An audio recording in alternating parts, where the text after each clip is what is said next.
Sorry for the technical problems. Welcome to Overwatch Oasis on this lovely Friday evening. I'll be solo casting for a little while. Tonight we're having our match, finally. Sorry that we're late, between Diving Phoenix and White Walkers. Two absolute chads of teams. And both teams are ready.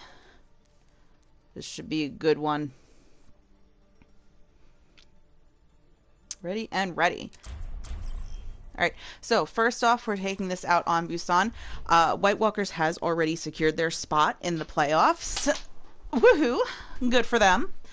Diving Phoenix is still fighting for their spot in the playoffs, so let's see tonight if they get their spot or if they're going to be knocked out of the running. You know, Busan is probably the best map just for the cow. I'm actually lying, I hate Busan.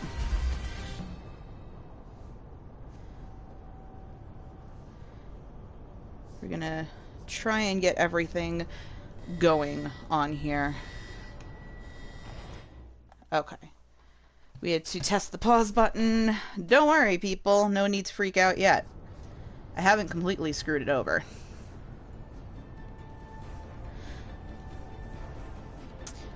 Alright, so both teams are getting ready to start off.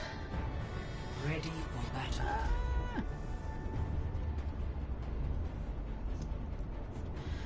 Alright.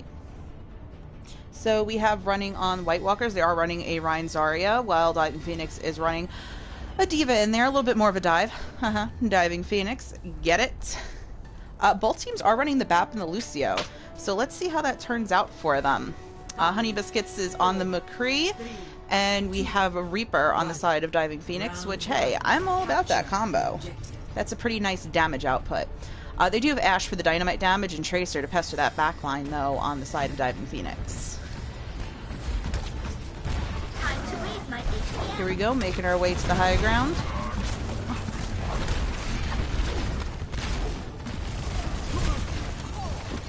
White Walkers definitely has more rolling potential because of the Zarya, so they are enabling their Rein a bit more. Both immortality fields are out. Let's see who goes down first. Oh, the one for White Walkers goes down first, but it looks like they pretty much have this. They're pushing the other team back to spawn while they are getting a capture down there. Hello, Ashe.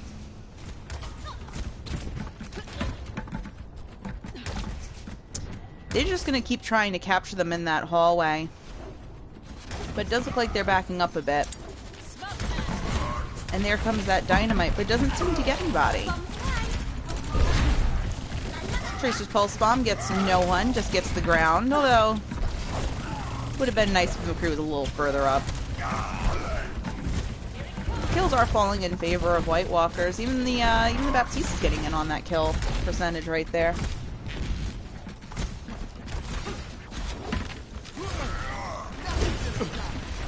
Alright, so it does look like Diving Phoenix is actually trying to head around the back way, although Tracer does seem to know what's up, and there she goes, getting ready to pester that back line. Ult percentage is even in the way of White Walkers right now, although they do have a pretty decent amount on the side of Diving Phoenix. Oh, beautiful block on the Shatter. Oh, that Immortality Field would have been great for that, but they did manage to get off the Lucio ult. Bob is potentially going to do something, because Bob did not throw himself immediately off the edge like in most of my matches. Percentage is just climbing. Here we are at 69%. Nice. It looks like they're just trying to push Diving Phoenix back to their spawn. They used most of their ults in there to just kind of keep themselves going, but they weren't even able to capture the point in that. They are going to have another brawl though down on the lower ground with another Shatter. Here it comes. Oh, nice. I do like the Mei pick, but I don't know if it's going to do that much at this point in time. Mei and D.Va do get through, but I don't think that D.Va is going to last very long, at least not her mech. She is going to cast it off, but it doesn't get anybody. In fact, it just charged up the Zarya a little bit more. Here comes the Deadeye. It does manage to get 3. That is a pretty clutch Deadeye if they can capitalize on that. Diving Phoenix is putting all of their resources into keeping that Reinhardt up. Alright, Diving Phoenix manages to capture the point at that clutch 99%. That clutch Deadeye from Honey Biscuits really came in handy there. They are going to attempt the same thing and just kind of camp in on the choke point. Tracer is trying to go behind though, so let's see if she manages to get the pestering that backline. But it looks like all of them seem to be moving that way now. Here they go, they are aware. Oh, they managed to get the Pulse Bomb out on Honey Biscuits.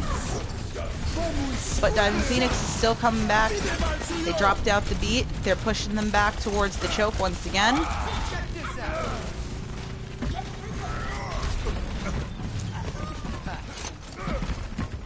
Great job, Doomfist. I'm actually really digging the Doomfist. Not gonna lie.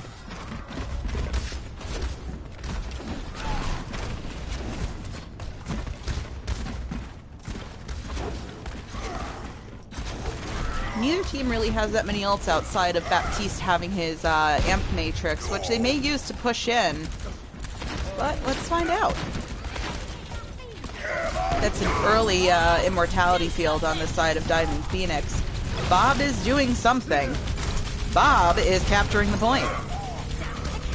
Oh, Diving Phoenix, you better get on that. There you go. Just boop him right off. There you go.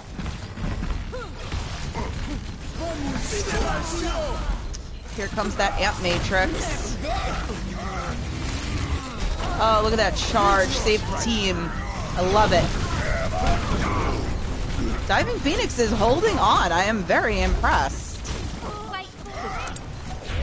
Ooh, and down it goes. Let's see if they can manage to try and clutch it with another ult. Nope, it is a team kill. So the first round is definitely going to White Walkers, but that was actually a really good treat to watch. And that was an impressive comeback from a 99% and 0% to them getting to 89. 1-0.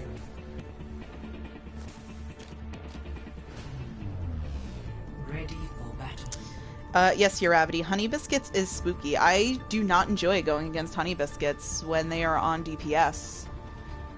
They're Ashe, they're Widow, they're McCree. That's all scary. Honey Biscuits DPS. Juju getting a whole kill on Charles.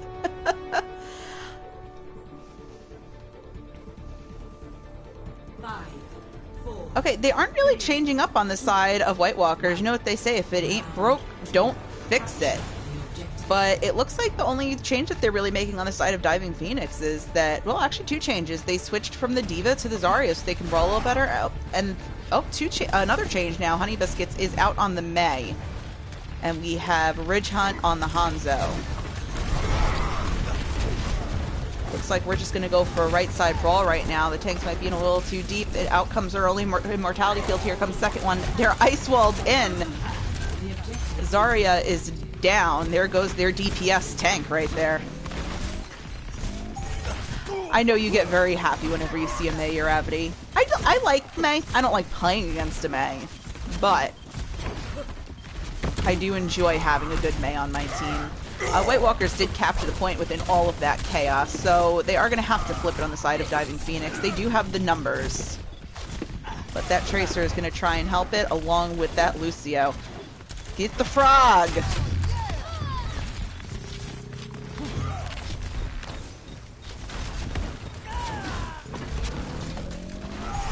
Alright, they managed to flip it at 28%. That is a lot better of a percentage than the last map. I'm looking forward to this one. They are actually coming up on quite a bit of ults on the side of White Walkers, as opposed to the 4 ults that they already have on Diving Phoenix. I am looking to see if they are saving that Hanzo ult to go with the Grav, or if they might just go and pair it with a really good Shatter. Nation, Caps Lock Nation. Alright, early Amp Matrix. Here comes the Deadeye. Oh, here comes the Dragons to capitalize a little bit on that Earth Shatter that happened. And it does look like Diving Phoenix is going to continue holding the point. They only used 2 ults on the side of White Walkers, so that actually isn't too terrible.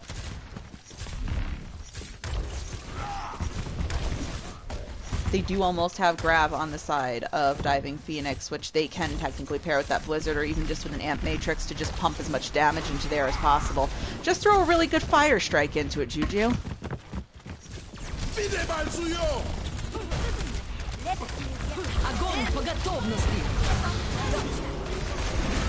Oh, beautiful immortality field helped save the team in that grab. This is a very messy fight, but it looks like it's falling once again inside of Diving Phoenix. Oh no, they've got Lucio stolen on the point inside of White Walkers, and you can do it, May. Oh, May fell. Alright, so 81 to 29. That's not too bad. White Walkers is taking it back. We are pretty much in one fight territory. Grav Matrix and Firestrike is very filthy. That's why I suggest it highly. White Walkers is just hiding out on the left side right now.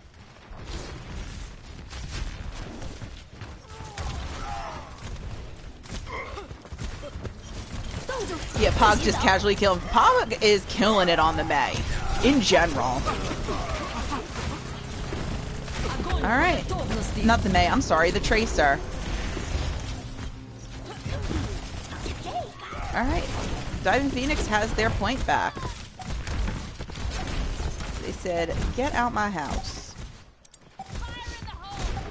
Yes, I corrected myself, Strife. Oh, that is a beautiful Earth Shatter. And Bob is once again doing something.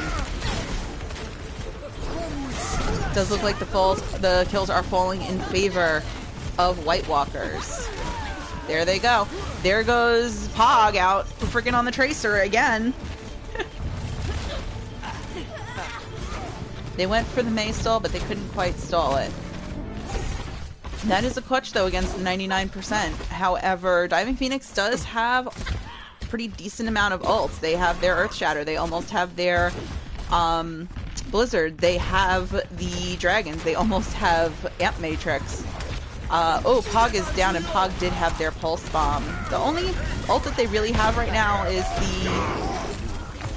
the grab. Ooh. That was an awesome immortality field against that dragon. No beat for the grab here. No beat for the grab. It does look like White Walkers is holding on. White Walkers will be holding on for now. They definitely have to rush in. This is past one fight. This is a get your butt in there and get in. Oh, are they going to grab 9 off the point? Oh, here comes Mei for the clutch Blizzard. But it looks like Pog is coming in with the clutch Tracer.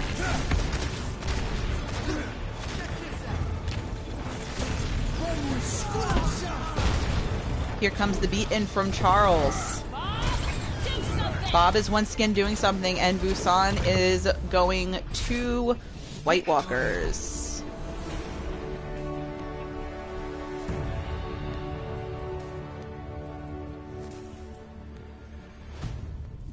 Play of the game.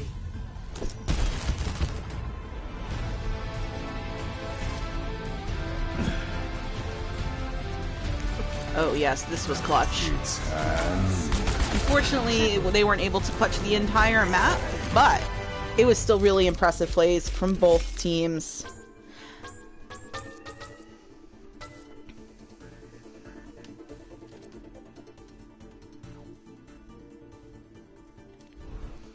Alright, friends. Let's get our next group of folks in here. What is our next map? Blizzard World. Ooh, I love Blizzard World.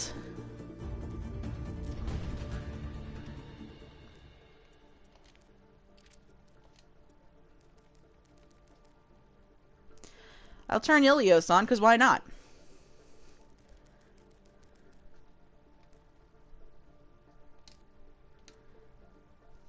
Alright, friends. And let's see who's changing it up, or how are they going to keep it.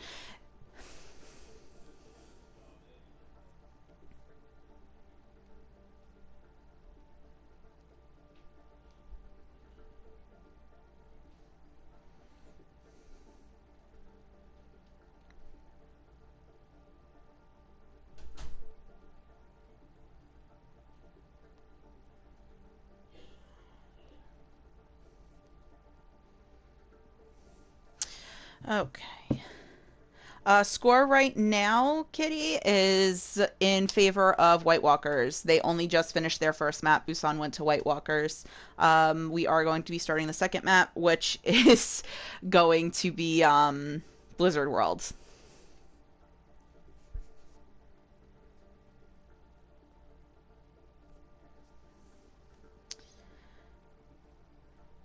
There were some pretty clutch plays for both teams.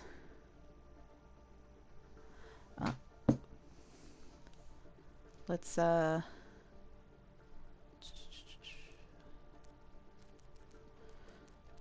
Jibba is going to join us, so let me invite Jibba.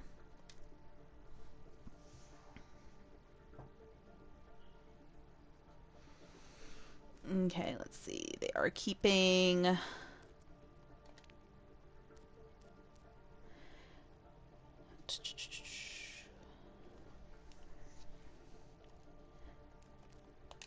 Richard is out. Sorry, Richard.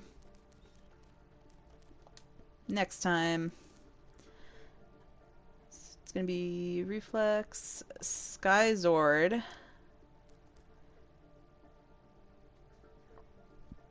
Oh, we're going to have Bleem in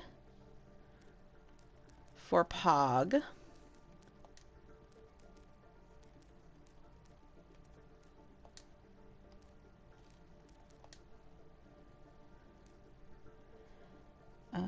Ziptail and Cypher. All right.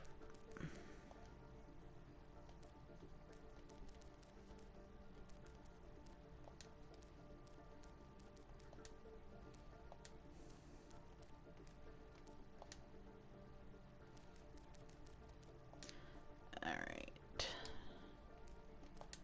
And they're spectating blue, and we have to invite Jibba. We're inviting Jibba to the group. I'll have a co-caster.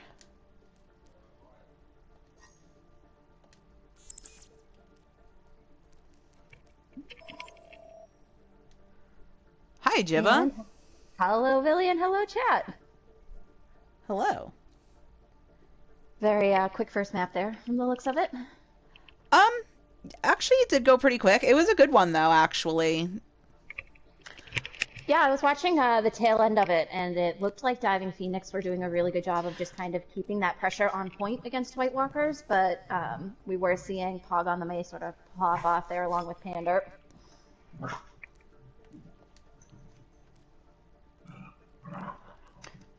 Do we have comp settings on? We do have comp settings on. Also, I'm trying to like move everyone, and it's like I don't have my glasses on or my brain on.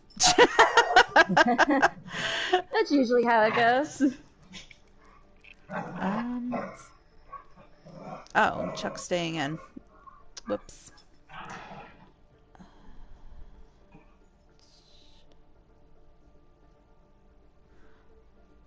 They're keeping Pop-Tart in. They got Ridge in.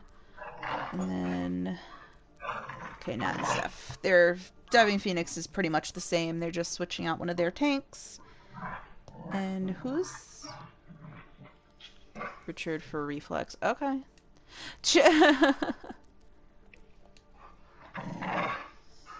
Sorry, everybody, I'm gonna have to listen to the background noise here. Oh, that's fine.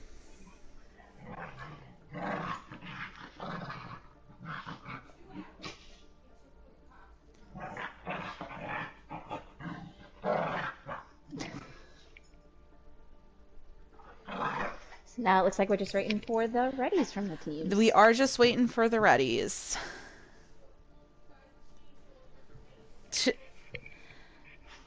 Kitty and OwO, stop being mean to each other in my chat.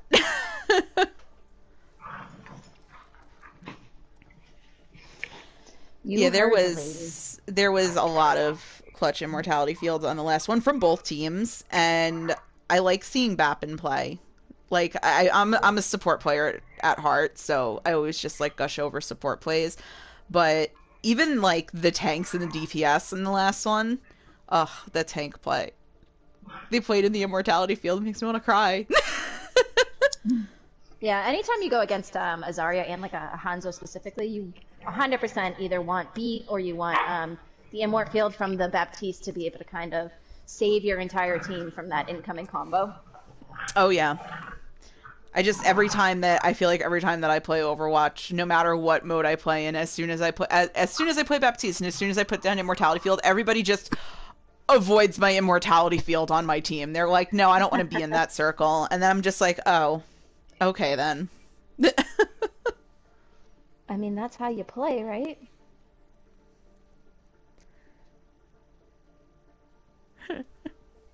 You don't run for heals, you run away from awesome. We got 2 readies.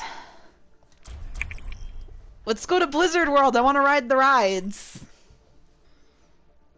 It would be such a nice thing if that was a real place. I would go there in a heartbeat. Oh, I would too. I'm a junkie for Blizzard games. Like, I play way too many of them. I'm really sad that they have like so much Alliance stuff here, and the only thing you get to see for the Horde is like the one little banner in the background for a ride that you can't really see what it is. I'm guessing it's supposed to be the Ferris wheel, but it makes me so sad because I've always been a Horde player in WoW. Yeah, it must be for the Ferris wheel. Right? Like, it looks like it's for the Ferris wheel. Ready for battle. So it looks like from White Walkers for defense, we are going to be getting a double shield along with the Ash Echo and then the Mercy Zap for some heals here to keep the team up. We're gonna see some Echo play. Everybody always loves a little bit of bird play. So Echo is one of those characters that I love seeing people play Echo, especially when they're good at her, but I never want to play against a good Echo. It's always interesting to see Gleam on the Echo, especially because he does tend to copy tanks, and we do know Gleam is a very good tank player in C2. Well, I mean, if you really want to play tank, that's one way to get around it, you know? And then from Diving Phoenix, it looks like we're getting the Rhine Diva, the 2 sort of fast-line characters from Sombra, Genji, and then we'll be getting an Ana Baptiste. You know, some pretty strong heals. I'm sure we're going to see a Genji Nano Blade coming out of some EMP bombs. I find it very interesting that White Walkers went double shield, especially considering that they have the Echo, which is pretty divey, but it may work out really well. It does make for a lot of point presence for them, though, so they will be able to kind of hold into that against Diving Phoenix here. Just as long as they properly rotate these shields.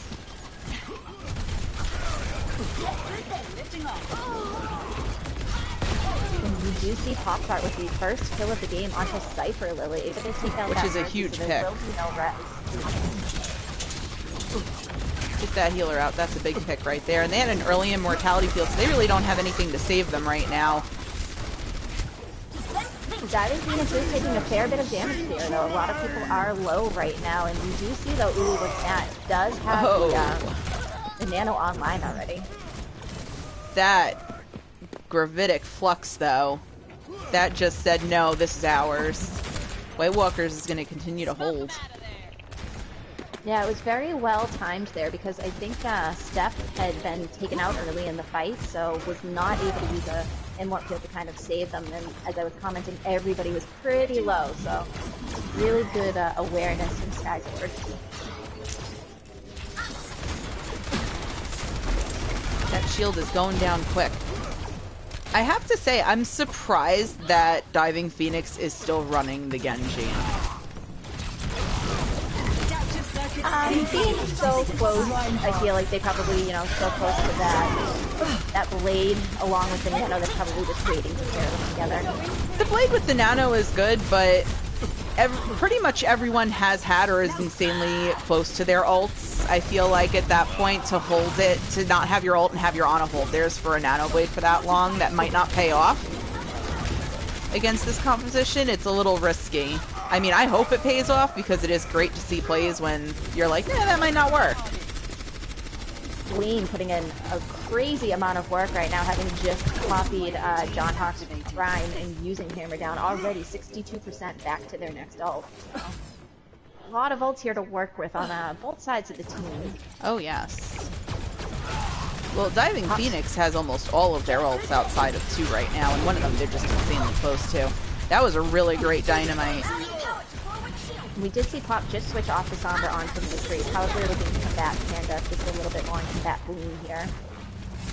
So it did give up the potential EMP bomb that they might have had coming up, but I think they realized how much work is done. And here comes the Genji in. The Immortality Field is out pretty early, going right in there, getting out the Ashe. Mercy does manage to get the res, and they do manage to take out the Genji.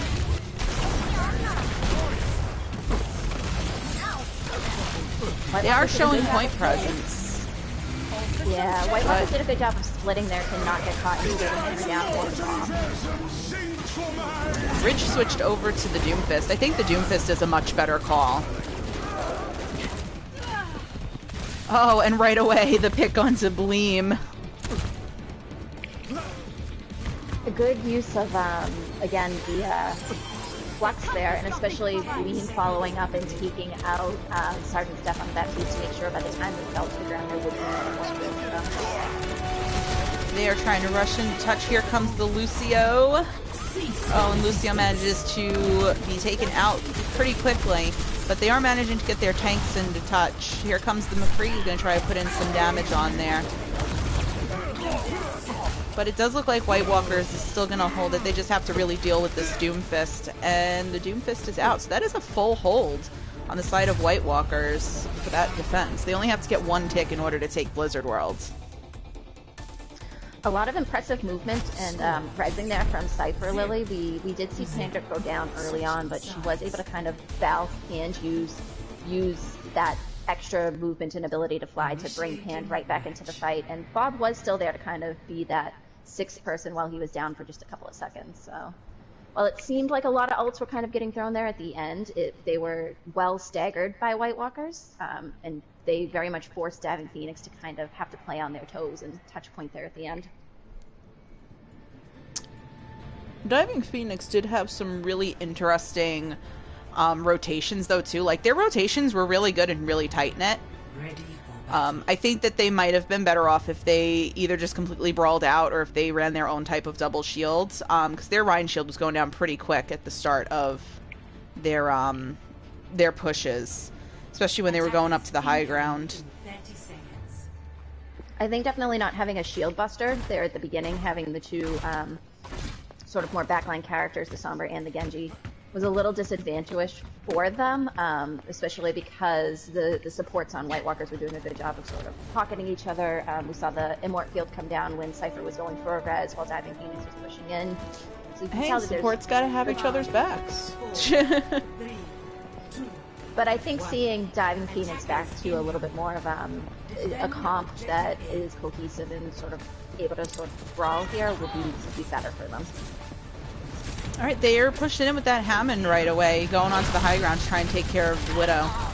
I'm sorry, not the Widow. The Ashe. Oh, this is how my life is now. Oh, immediate picks on the side of White Walkers. They're pushing in fast and hard on Diving Phoenix. Yeah, that was a really good dive to take out the Mercy Ashe there in the beginning, and then just from there it was kind of they just snowballed it from there. They saw the window of opportunity and they completely leapt through it. And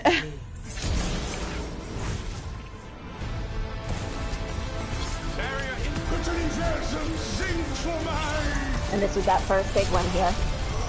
That was the big flux. Yeah, so it looks like Stuff had just gotten back for it, but team was still just unfortunately too weak at that point for her to be able to really save with the Immort field there, but it was well timed by her to try. Oh, no. Shoot, I hit the wrong thing. That's okay. We're good.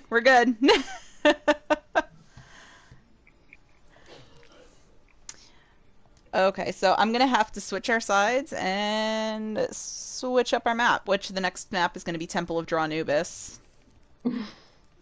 This is not, we understand that this is not our best rotation here in Overwatch Oasis, and it is definitely not the most favored rotation out of Are, everything that we've done so are far. you sure about that?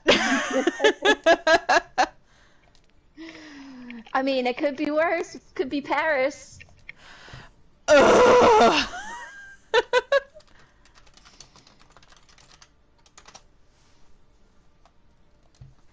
All right, I will ask them. I'll ask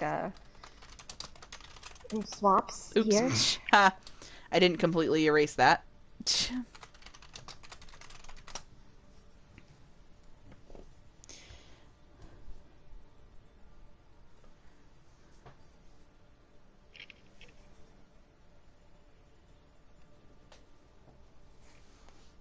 I see chat talking a lot about positioning, and I do agree with them that Oh, just White Walkers yes. White Walkers definitely excel with has that. impeccable positioning. I mean, they are number one right now. They definitely have the practice. They do have reasons why they're number one in positioning. It's definitely one of them. Positioning, and I would say rotation. They, both teams have really skilled players, but a lot of it just comes down to things like positioning and awareness. When it comes to like nuts to bolts with both of these teams. Like I said at the beginning of the stream, both teams are absolute chads. So we have Pog coming in for Cypher Lily. All right.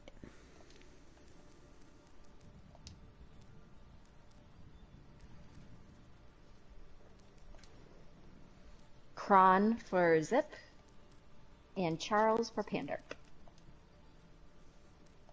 And then you're gonna have to swap the spectator colors there too. Yes, yes, I know. I almost didn't put them in at all before. And did Diving Phoenix, do they want to make any swaps as well? I will switch the colors right after. It looks like we're waiting to see from them. All right, then I will switch the colors now.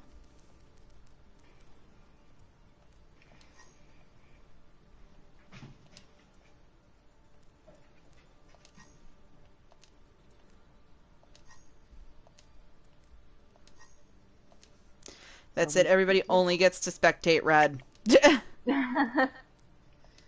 Just spectate all. That's okay. Yeah, we'll do that.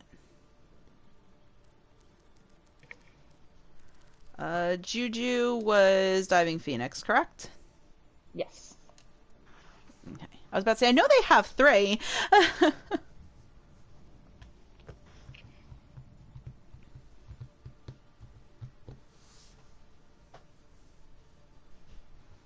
White Walkers are ready, so no Okay, chat we're just box, which is waiting good. on Diving Phoenix.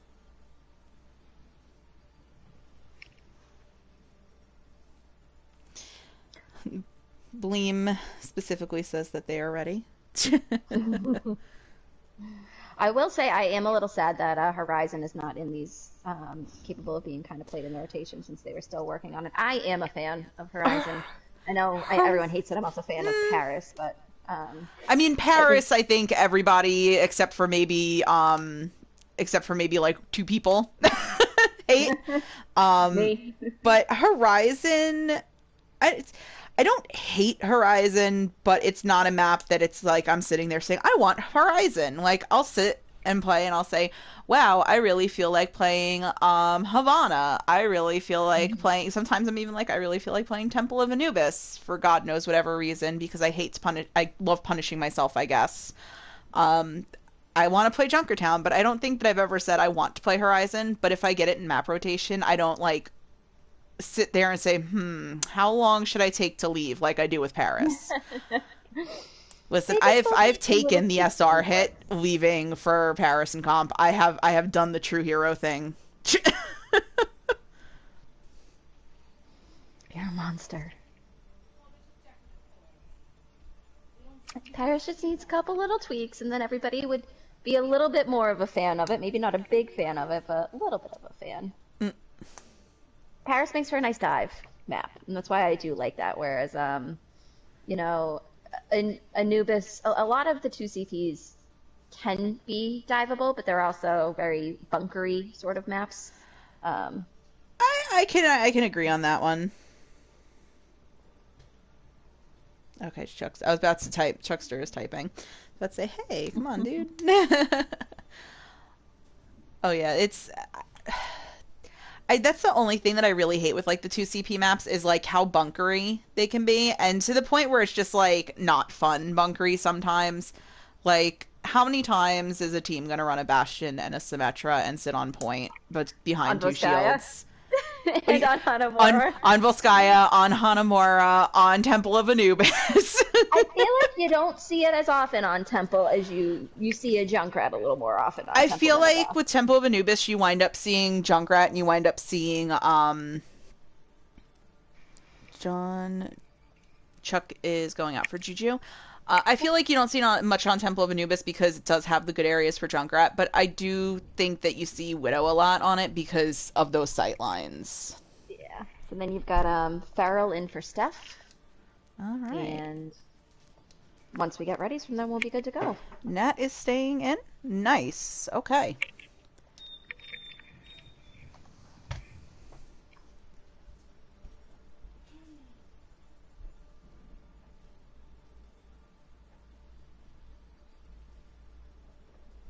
All right. Are both teams ready? We're just waiting to see if Diving Phoenix are. Okay. White Walkers is ready. That one I knew because Bleem himself told me that they were ready. Gleam doing God's work. Yes. All right, John Hawk, tell me, are you guys ready?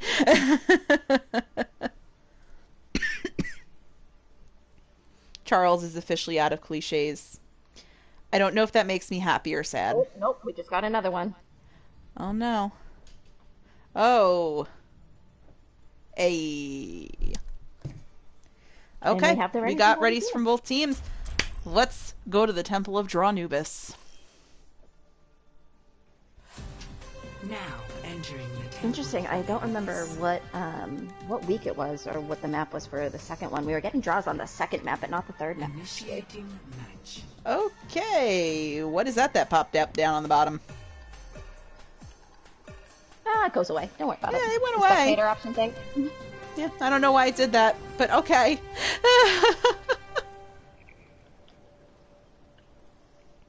So I actually would be super interested in seeing Dive from White Walkers, especially seeing maybe the double birds. I think that I would be super interested in seeing anything that's not the norm. Like they're running White Walkers is running a Widow and a Tracer for attack. That's pretty normal for this map. They're running a Junkrat and a Mei on the side of Diving Phoenix on defense. I don't want to see that. I want to see some crazy stuff. I want to see a sim teleporter to the top of the boat with a Bastion, and you just kill as they come out. Oh, that's always, I've done that before. That's not with a Bastion, but just as a sim, and it was fun because it took the other team like a good few minutes to realize where I was. It's not the norm, but it's fun. It's not the norm, but it was definitely fun. So we're gonna just kind of peek right now at the point, not the point, the choke. All right, and here comes the Hammond ball. Hammond is stuck for a moment, and there they go. Watch out for that next trap. It looks like Richard is probably going to want to try and get, up onto Diving Phoenix here to knock them down, but they chose to rotate. That was an early pick on the Mei right there. They're going to have to go back to point now. They don't really have anything to contest that Widow. Mei can kind of snipe, but not nearly as good as a Widow. Yeah, the Diva's the best option for them to be able to do that, but if the rest of White Walkers here keep taking this top left, which they're doing... they're taking the top left, and they're just kind of pushing them all into that room now. They're just going to go and have themselves a field day in there.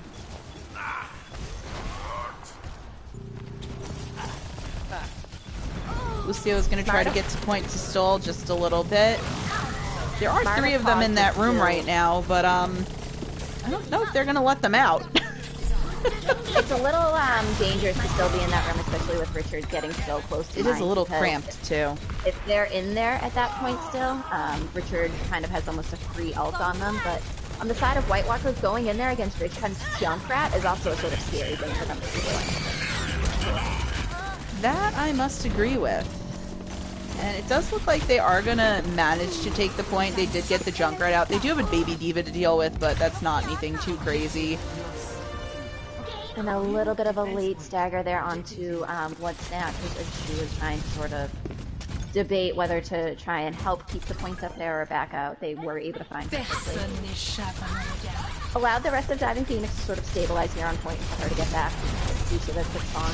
D.Va is going to go up and try and dive the Widow down. She is getting way too much value for them.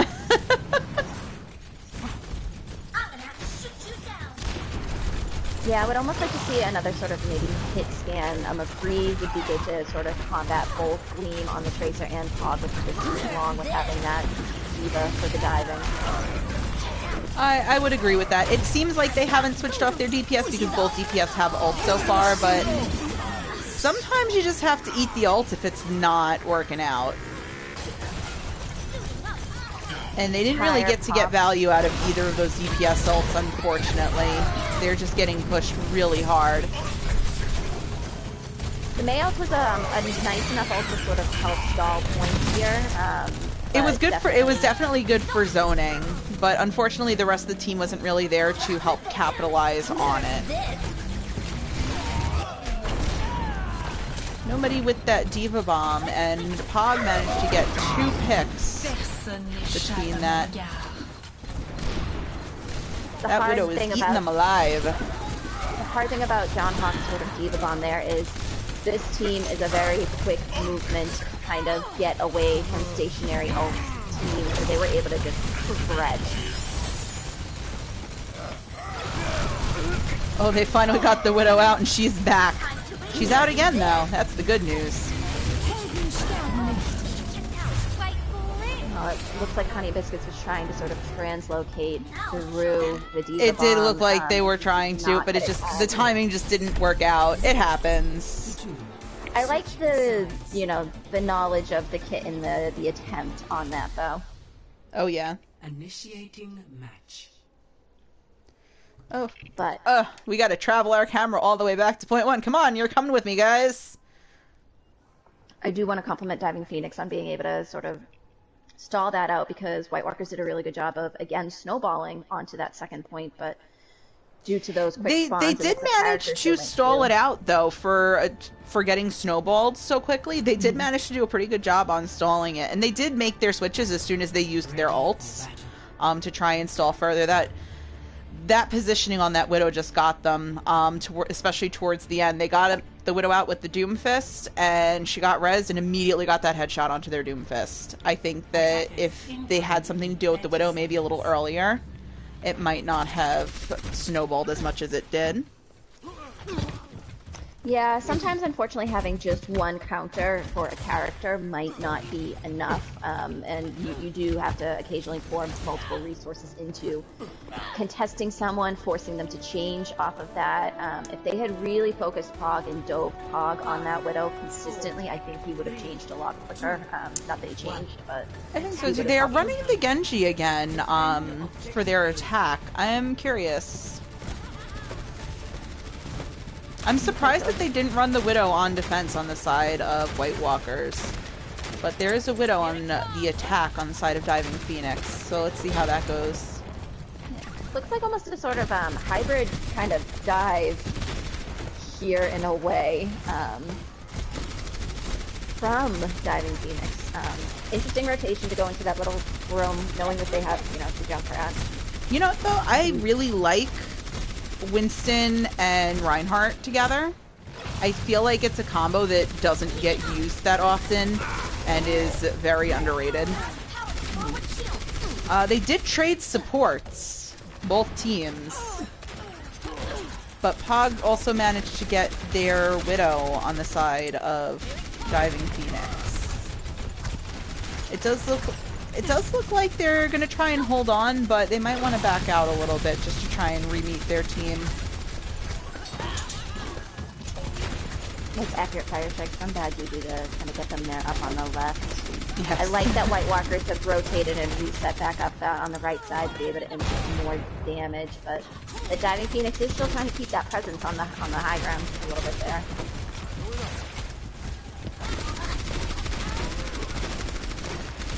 I don't know if going through that room against a Junkrat, it really is the best idea.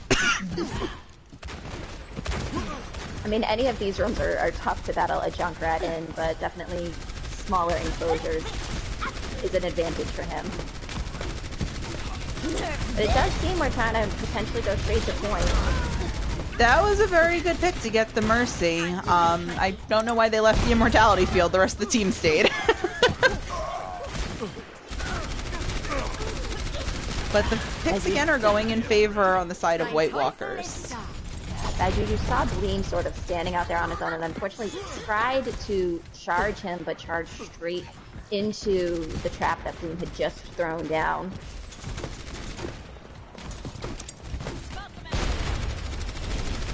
A lot of ults here on the side of Diving Phoenix. They can just sort of wait out a couple of these on the side of White Walkers, which 2 are now down. Would be advantageous at them. It does look like Diving Phoenix is trying to get their team together for one large push. And they do have a good amount of ults to push with. I think a Matrix hammer down maybe with a, I was going to say a Bob, but that's the other team's Bob coming instead. It is the other team's Bob, and Bob is going to attempt to do something, which, unfortunately for Bob, it was dying. Alright, here comes the Riptire. Riptire gets nobody. They do manage to get 2 with Genji's blade. Yeah, that was pretty good picks. And they still have Bob 4 point for... They still have Bob. They're using the Earth Shatter. Bob to secure the point. 30 seconds. Honey Biscuits. Go Honey Biscuits. Did not notice Skyzor kind of lingering around behind here, who might be able to get back into mech quickly. Lima is coming in for the contest with the Tracer. They do manage to get back into mech, and they are very close to their ultimate, but they might lose their mech before they get it. Yep. Ooh. They do. White Walkers are, I was going to say, trying to contest, but would be smart for them to back up. It's kind of a bit of a lost fight, and Diving Phoenix is going to be looking to snowball here back in return. They do manage to get an early pick onto Charles. They are snowballing as quick as they possibly can. They want this point.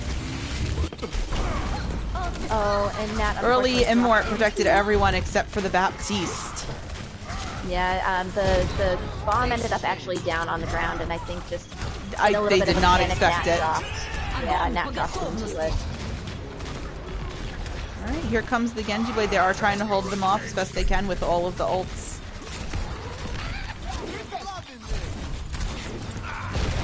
Enable that Reinhardt. Swing that hammer. Would like to see Bad Juju push up and just kind of, hammer anybody trying to income right now.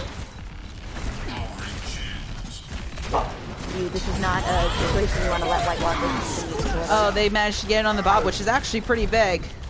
That was Bob on Bob right there. Little Bob on Bob violence. Bob on Bob action. We're going to see Charles on the loose here trying to just... Charles is going to try and stall it out. He's going to try and frog it.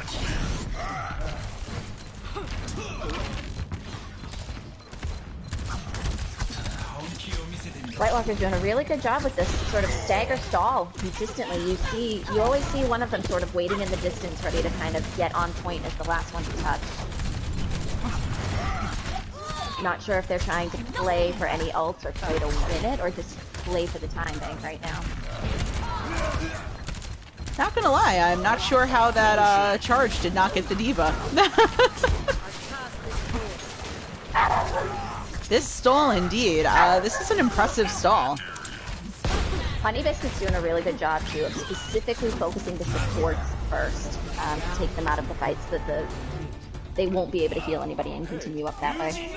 Exactly, and I think that that's the pretty much the perfect way to go against that stall, is to just take out the supports as fast as possible and then just start working on the other ones. But yeah, you're right. They basically had one person on at a time, and they had another person always just kind of waiting off in the corner if needed. You have to get that Reddit Lucio stall in there. And that ball stall. Now this time difference is pretty big here, especially because we did see White Walkers push in, and not slowly, but push in quickly through choke and then take their time on point, still able to cap it very quickly, whereas Diving Phoenix sort of had a little bit of a harder time pushing in here. So I see Honey Biscuits back there taking advantage of the glitch where you hop down on the door of the attacker spawn. And it just looks like they're vibrating.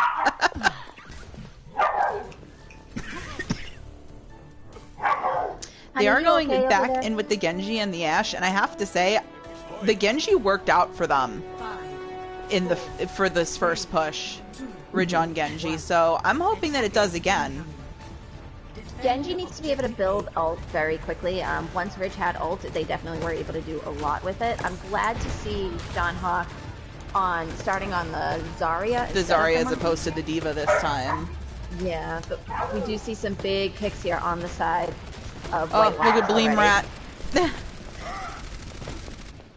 Alright, they are trying to pull back for their team, keeping that Zarya charge going, but John Hawk unfortunately falls to the Bleem Rat. Really got to make sure Bad Juju gets out of that, because this is last second push and fight here. So guys are trying to take him out to continue that stagger, but at this point you kind of just want somebody to touch, and it looks like it's probably going to have to be Feral, hopefully pushing through, and or there goes Spar.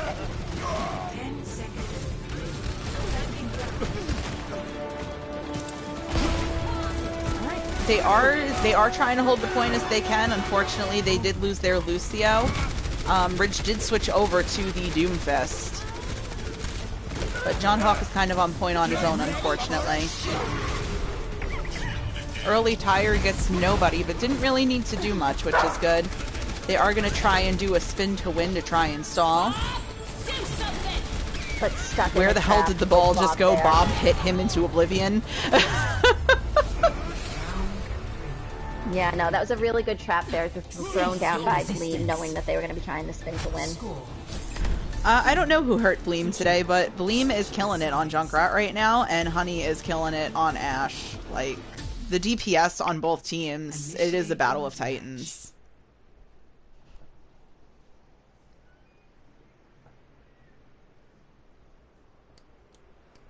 So at this point, if White Walkers win this map, they will win this game, obviously. They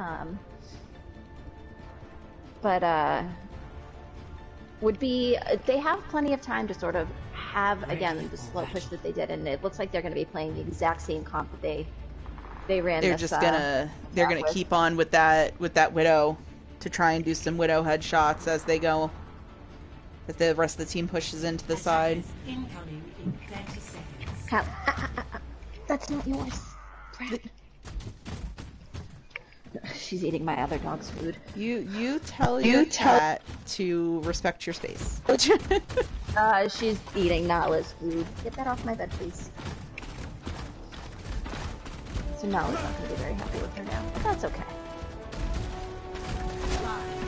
4, 3, 2, 1. Attackers incoming. Defend objective A.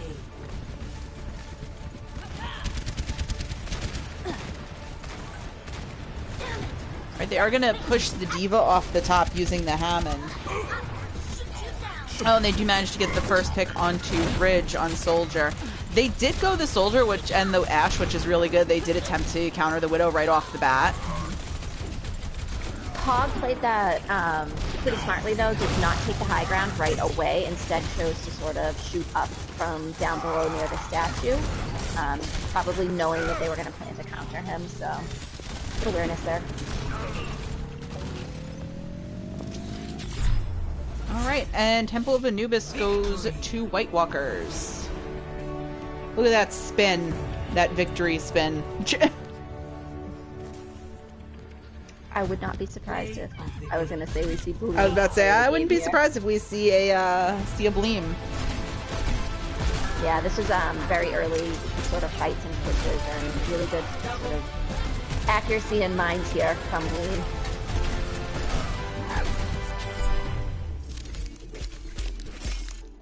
Okay. Alright. You're gonna have to swap everyone again. Why do you all hate me?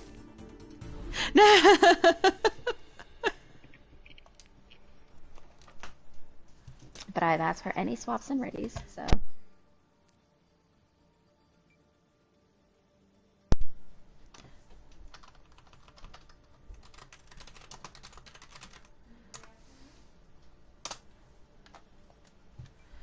Alright.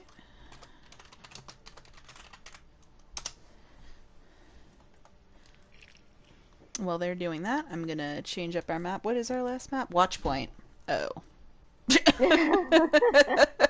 Just me. Oh. Hence I said, not our shining moment on rotations here this week, unfortunately. I mean, it could be worse. It could gotta- be. It could be Paris.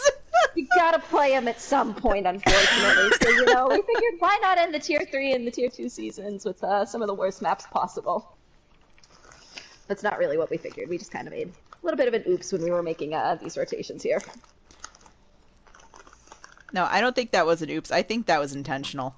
Yeah, that's our way of getting back at the league. I'm kidding. No, it was definitely a little unintentional, and I don't think we properly reviewed everything. Normally, we sort of take our time, we go over everything, we triple check everything, and we kind of only double checked this time, so. Our bad, league. Our bad.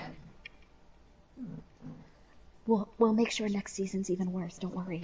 Oh no. Run while you can. It'll just be Paris all the time. Oh no. So, White Walkers for Watchpoint will be having Reflex and Pog on tank.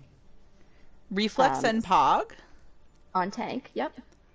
Alright. Sky and Panderp on DPS, and Cypher and Ziptail, or whatever, I guess, on support.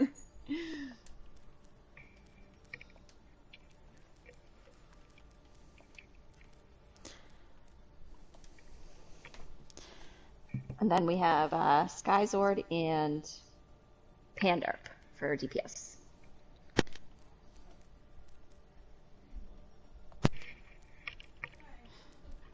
Look at you, you're a master at running lobbies now. This is the first time that I've ever, like, made a custom game. I know, I saw you say that. It's always looked just, like, so weird to me, and I'm always just like, ah! Once you do too many of them, it just becomes like a natural reflex to immediately not even, you know, just have the other person ask swaps and readies, and you just start changing everything around. Yeah.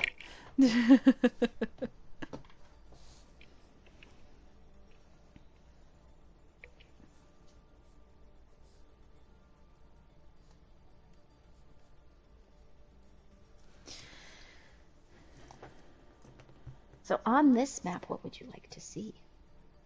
You see a lot of sort of dumpster strats with a bastion up top kind of to hold high ground and then sort of rotate back, or a dive is actually very good on this map for attackers initially. Alright, they are only making one change on the side of Diving Phoenix. They are taking out Ridge and putting in Pop-Tart.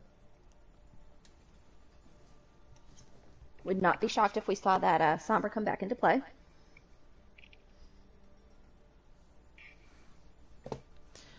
I wouldn't be surprised either if we got a Sombra back into play. I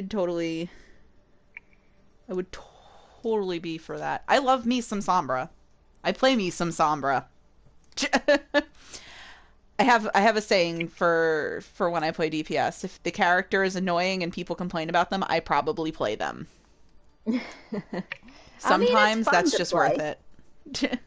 Oh, Sombra is a ton of fun to play, especially when you make other people frustrated while you're playing Sombra. Like, not so fun to be on the receiving end of that sometimes, though. Not so fun to be on the receiving end of the bullying, but that's kind of just part of the game. And you always have the opportunity to bully back. And we have readies from both sides. Readies from both sides. Let's go. This is the last map of the night.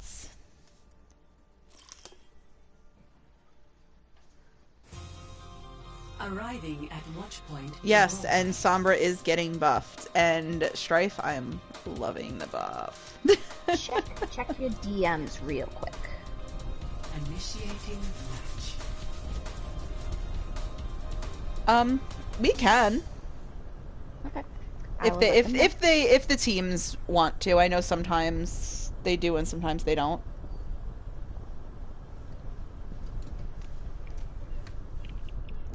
Why do I Okay, so one thing I hate about Gibraltar is I have to travel all the way from the back of the map. From third point. Is that Gibraltar only, or is that all of I think it's Gibraltar only. I mean, I guess it could be all. I don't think it does that for Dorado. I think Dorado starts you in the first attacker spawn. The secret is just wait for them to load in and then just go to one of them and click off. Then you don't have to travel. So it looks like from the side of Diving Phoenix, we're going to be getting a Rhine Hog. Is that the first time we've seen Hog today? That is. Also, I love how they're just looking out the window. They're like, what are they playing? If you're smart, you don't peek. You don't give that up. And White Walkers are being very smart and not peeking. They tossed dynamite up immediately into the sniper spot. There's no sniper up there, though.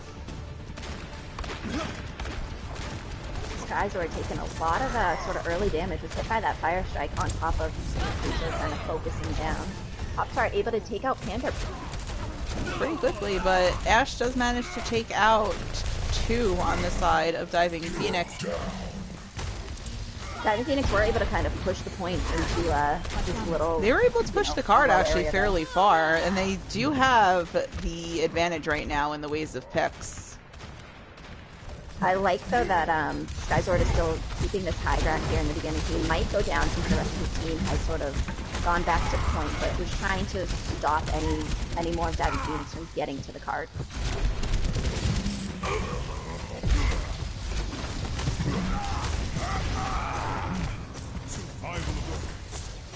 Slowly making his way back to the team into the health pack. They are managing to hold the point now at this little intersection.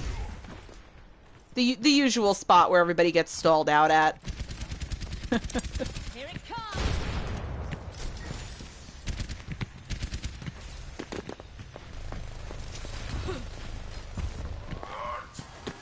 Just a lot of sort of poking at each other at the moment. Winston is going to wind up giving that Sombra a run for their money, though. We do see the EMP online already. We do. And Bob is hanging out on the high ground. Bob is hacked. Bob cannot do something.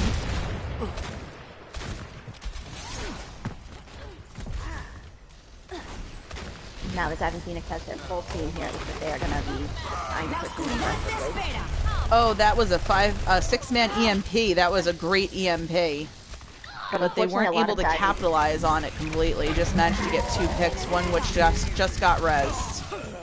A lot of Diving Phoenix was hurt, so they kind of had to pull back, and we saw Pharaoh go down pretty early, especially with having that ult. Wasn't able to get their Immort out.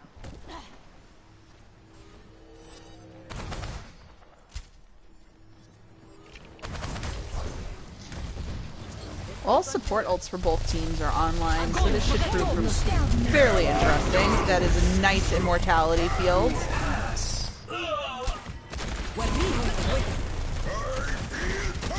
They are going to push in with the Zenyatta ult, keep their team alive. We did see Whatnat go down in that fight, unfortunately, so just one support on the side of Diving Phoenix, kind of battle here.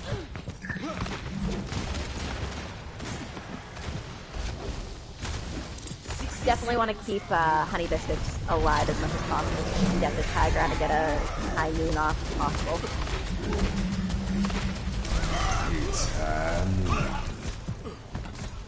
But again, White Walkers is doing a really good job anytime they know these ults are coming, just sort of spreading back so that they will not be taken out by them. Honestly, I think that Deadeye was more of a zoning ult too, which was actually a really good job. Sometimes it's not always about the kills. Sometimes it's just about keeping them off point. It's about that point action. Pharaoh really low and kind of needs to stick behind Ryan here. behind the payload until he gets his health back up.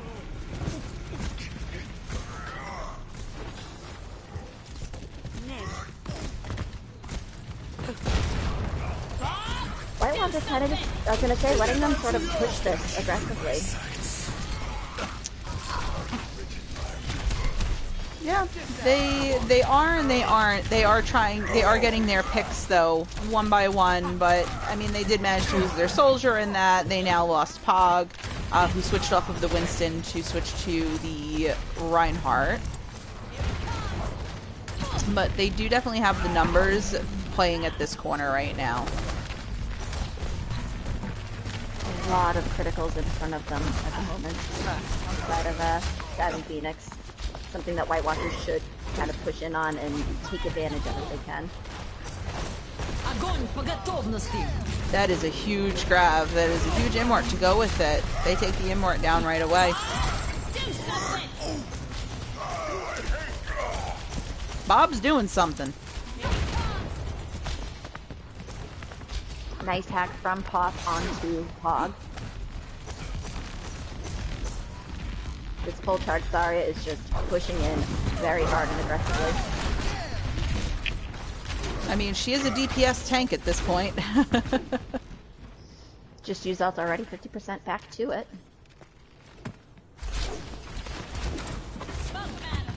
It looked like Pop-Tart for a moment there was going to attempt to C9 the cart and then realized that she couldn't.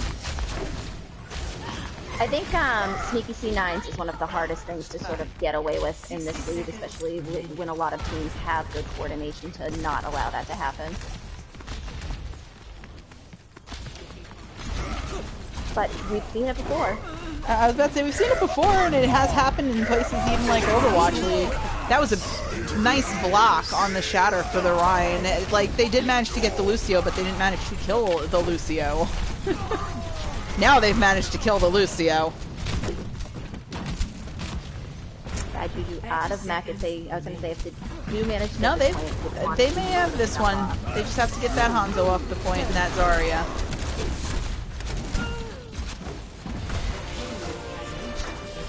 Sometimes you are rewarded for your patience. And White Walker's kind of now stuck trying to back out, but also contest and fight a little bit better. That was a huge EMP. Yeah, Diving Phoenix really looking to kind of just continue to push in with their momentum right now.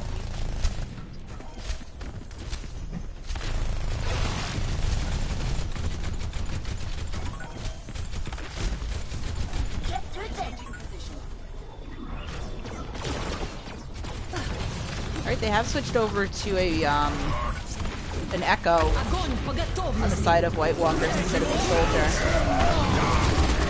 Oh, all those ults at once. But they are falling in the way of Diving Phoenix. So they will get to push the cart for a little bit longer. Would like to see Diving Phoenix sort of play up at these two spawn points here on White Walkers and sort of choke them up and try and get some protection. The Echo going for that McCree on the high ground. They know they need to get Honey Biscuits out. Both immorts are out. This one they have. And they still have 26 seconds on the clock.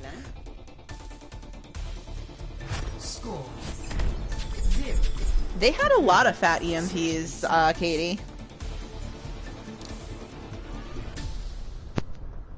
Initiating match.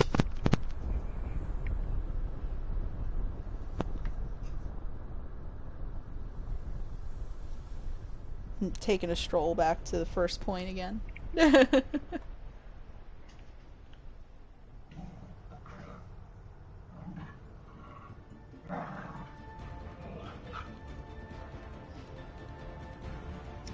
Gibraltar's not even that much of a pretty map for you to see much on either. I know, right? It's not like I could be like, oh, look at this corner, there's this going on, or look at that. Like on Blizzard World, where I can bitch and complain about the lack of my World of Warcraft stuff for the Horde. Attackers incoming in 30 seconds.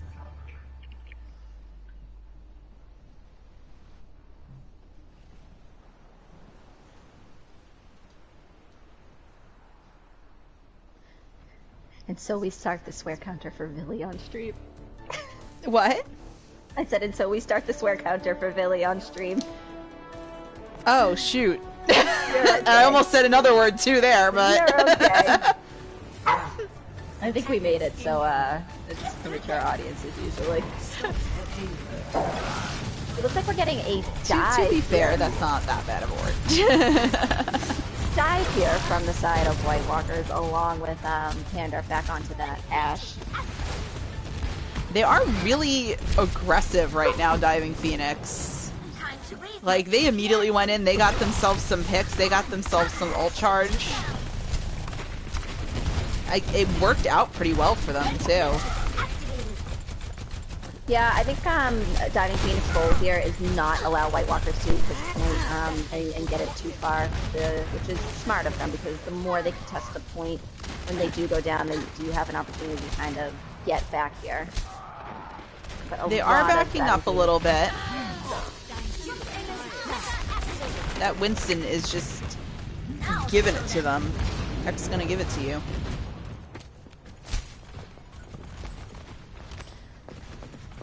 We'll have another fight here from Diving Phoenix, though. Although we see White Walkers pushing very aggressively here. Nanoed Monkey. Nanoed Monkey with a anti Reinhardt. That was a bit of a problem for Diving Phoenix. They did kill the D.Va right away and they didn't stagger them, so that actually is pretty good for Diving Phoenix, since they can just get their tanks back together again. They have time to just regroup as a team as a whole.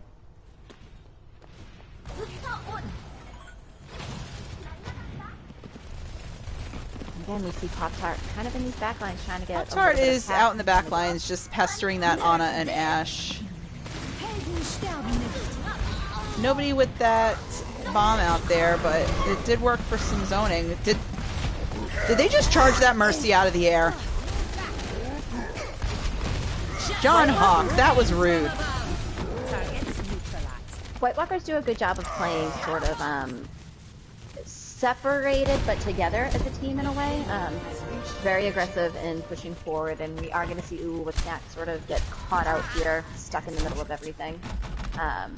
They play aggressive but forward while also peeling back to cart very well.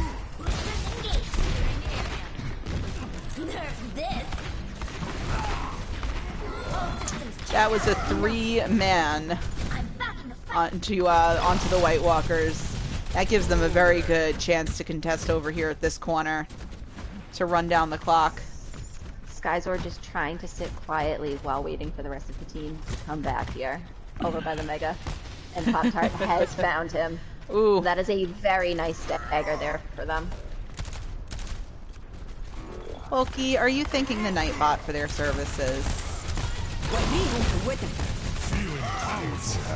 Nightbot MVP. Nightbot, indeed MVP. That was a great nano, actually.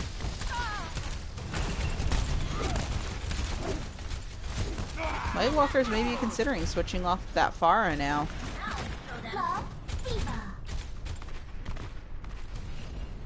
Doesn't seem like it yet. Doesn't seem like it yet, but maybe in the near future.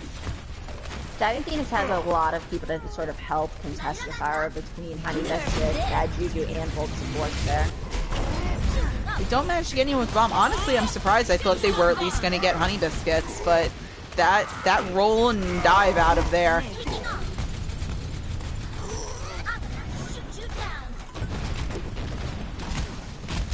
They are pushing back the few that are remaining towards the spawn.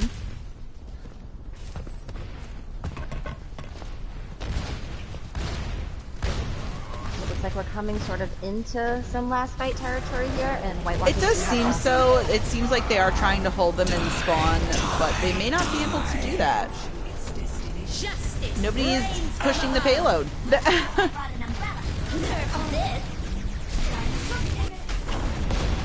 Ooh, if it was placed just a little further back, but the Pharah managed to kill himself, unfortunately for the Pharah, but that's good news for Diving Phoenix. That they can take definite advantage of.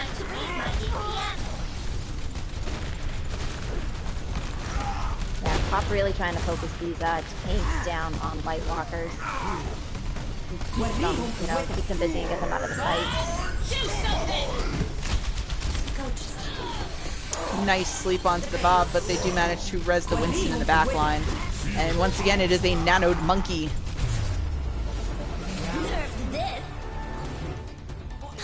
A little bit of a C9 there. Score 3-3.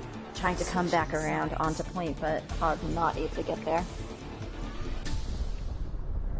Initiating match.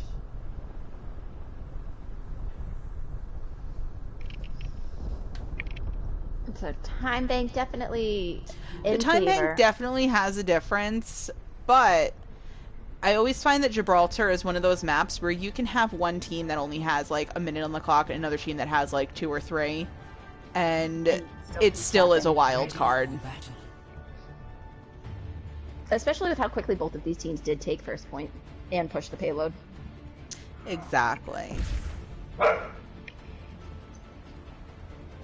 And John Hawk is gonna go on the Winston. They're gonna run a Winston against Winston. Winstone. Monkey. Monkey.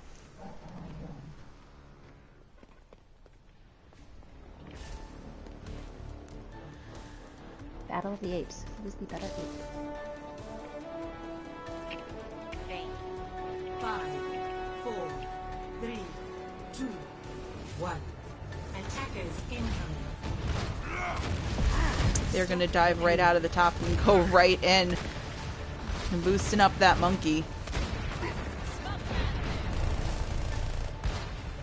You need to be careful here against the Farah again. Really want to try and focus her down, and maybe having the pocket onto Honey Biscuits. I was going to say that the pocket onto Honey Biscuits would be helpful, but Candace is able to take both of them down. 30 seconds remaining. Yeah, unfortunately, that's gonna have to be their main pocket is Honey Biscuits if they want to deal with the Farah. I mean, the hack is really good for it, but you're not gonna pocket a Sombra if you don't want to give away that invisibility. But then also boosting the monkey is a great call too. Because you can touch so many people at once. Yeah, Bad Juju and Sky sort of fighting each other here in the back line. I was able to take, or Bad Juju was able to take them out, but the res from Cypher brings him right back in. Bob is doing something, and Bob is almost running off of the map.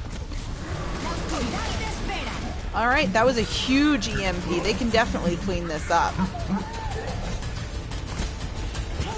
Diving Phoenix, you have the manpower. Just don't leave the point.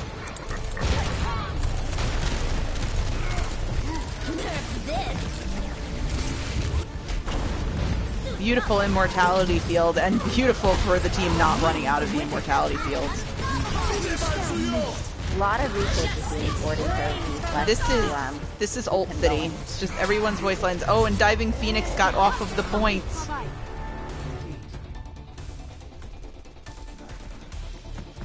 Score 3-3. Switching sides. That's unfortunate. Yeah, there were two different ult battles going on, one in front of the payload and one behind it, and just I think everybody got a little too focused on those battles and kind of forgot about, the objective. They forgot about the lovely cart that they were escorting to the end of the map. Mm-hmm.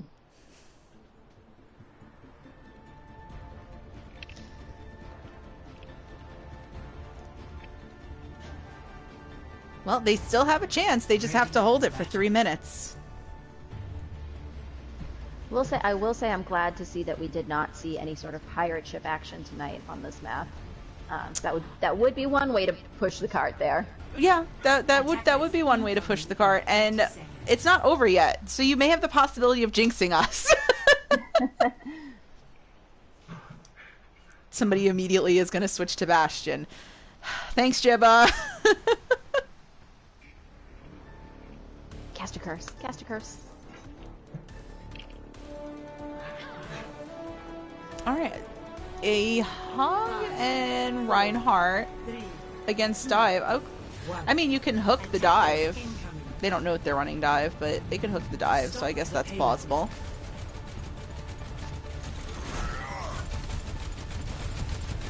I guess I'm a Winston bit is just surprised to gonna... see Diving Phoenix play this high ground and give this cart space to White Walkers right now. I'm gonna give that cart space in there, and they're giving them the ult charge now, too. And they're running a Widow. You really don't want to give them that much space with a Widow.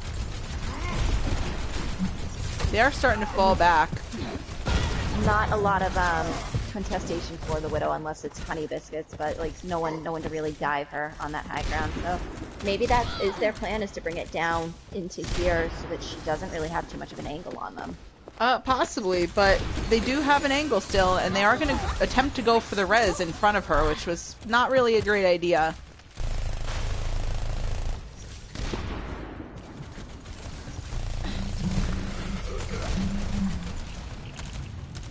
They actually almost have the Widow ult because she's been doing so much work in the back lines.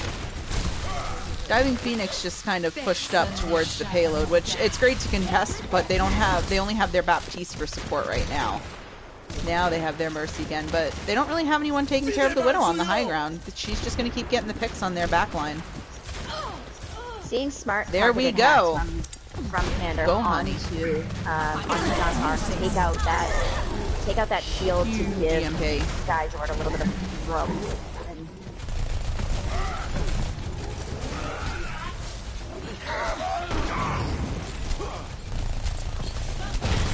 John Hawk is lonely and guarding the payload with an Ana. Bob is going to stay there. He's going to contest it while he's standing there at least. So it does give them a little bit more time.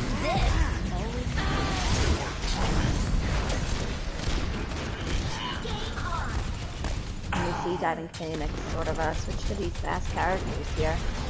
They are switching definitely for contests. Nice emote from What's Nat to make sure Farrell was able to get Pop-Tart back up safely.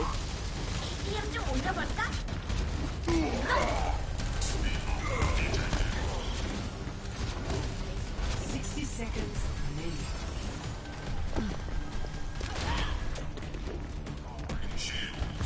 With White Walkers having to kind of regroup here, depending on how quickly or slowly they push in, they will be in last fight territory.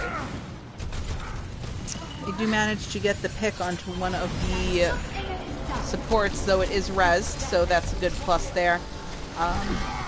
Nice Immort to protect your other support. The Reaper's a great pick to deal with this Winston. This Winston just keeps getting in on them. I'm going to say not a whole lot of ults online for White Walkers compared to Diving Phoenix. They did just get to, you know, the monkey here quickly.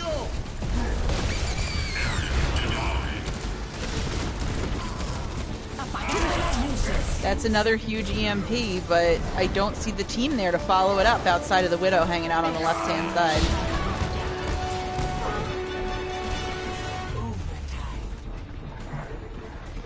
And it looks like White Walkers will drop the map to Diving Phoenix. Nice. Well, that's still good though. And both teams actually played really well on that. They had their moments here and there, but who doesn't have their moments here and there?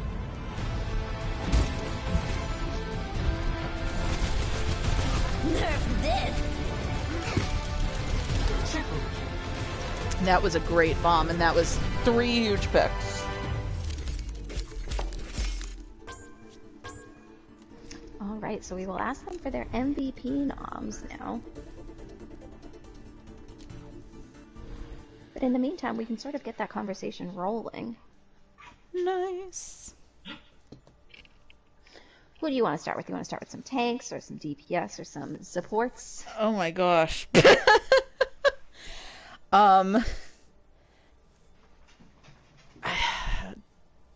I mean, it's hard to pick from this match because so many people, like both teams had people that really shined in each role. Like Honey Biscuits was really shining in DPS for Diving Phoenix, but like Pop-Tart's Sombra was really amazing. Ridge's Genji was doing really great. Obviously Pog was doing really great on White Walkers to the point where they had to pretty much exclusively work to dive Pog. Mm-hmm. Skysword and Bleem both really helping to sort of, you know, contest a lot and be quite a bit of a pain themselves. Variety of characters from Bleem.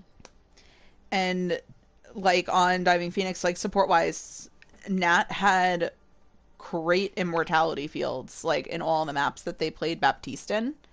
And then like even Fur on Lucio to try and stall out on Anubis. They did great on Anubis.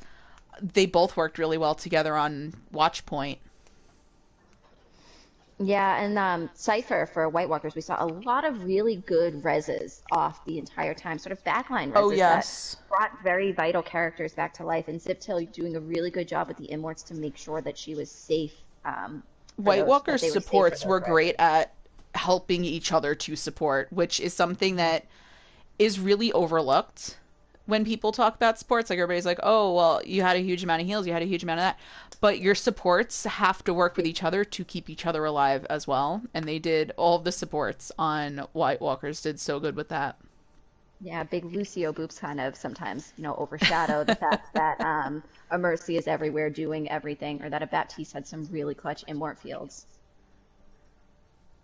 And then the tanks tonight, though, for both teams, saw a lot of blocked shatters, a lot of just really aggressive pushing from those tanks and taking space and making space.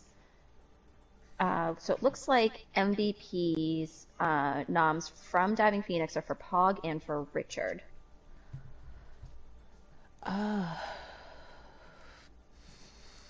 Both were really good.